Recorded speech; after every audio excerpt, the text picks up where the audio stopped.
To create a new Google page, go to your Google Drive and click on the plus sign. Under More, select Google Sites. You can also choose to go directly to the website, sites.google.com/new. From here, in the bottom right-hand corner, click on the red plus sign. Now you've created a Google site. The first thing you should do is give your site a name. You can change the size and use the guides to center your words. You'll also want to title the site. This will be the title on the tab of your web browser. It will also name your document. A new feature is that you can now duplicate this site. This will be great for teachers who wish to share with their students. One of the ways to share is to go to Draft and change to add student names. Themes is a place where you can change the font, the color, and look of your site. There aren't many options, but this is a great way to keep a simple classic look. If you would like to change the background of your banner, you can upload or select an image. Here, I've chosen to use the gallery. It will automatically adjust for readability. If you don't like the change, you can turn it off, but you only have these two options.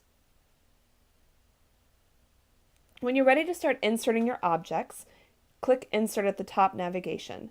To add text, click Text. You can change some of the formatting, the alignment, and even link your text to an outside website or a page within. You can add images that are already online using the image icon. You can search, use a URL, or search your drive. You can choose to link your images to outside websites. Or you can bring an outside website into your new site. If you know an embed code, you can use that, or simply type the page's URL. It will ask what you would like to display, and then you just click Insert.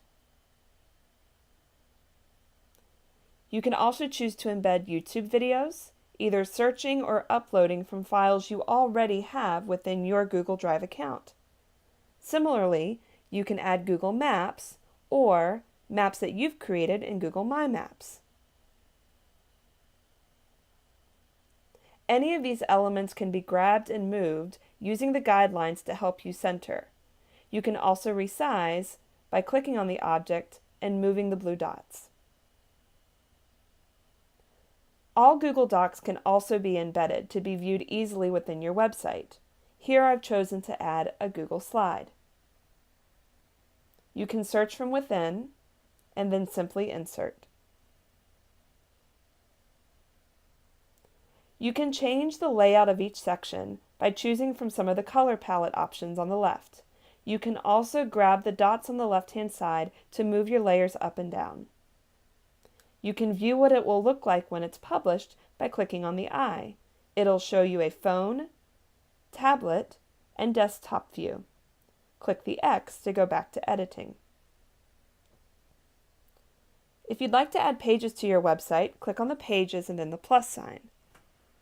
You can add a new page by giving it the name. This will be what you see on the navigation, but you can also simplify that name to make it easier to type into a web browser.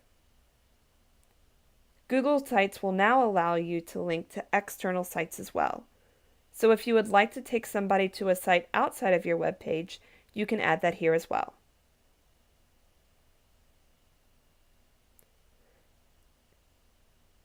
There are 3 dots on the side that allow you to have different choices, like adding, deleting, hiding, or changing the properties of each of your pages. The Google Sites will also now allow you to change the location of your navigational toolbar to the left or to remain on the top.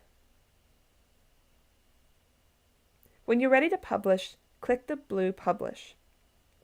It will use the title of your document to create a website, and then you can manage who can view your website. Under Published, click Change, and you can change it to anyone on the web, just those within your G Suite, or to specific people. This is specific to the published site. Click Done, and then Publish. When you're ready to send a quick link, just grab the copy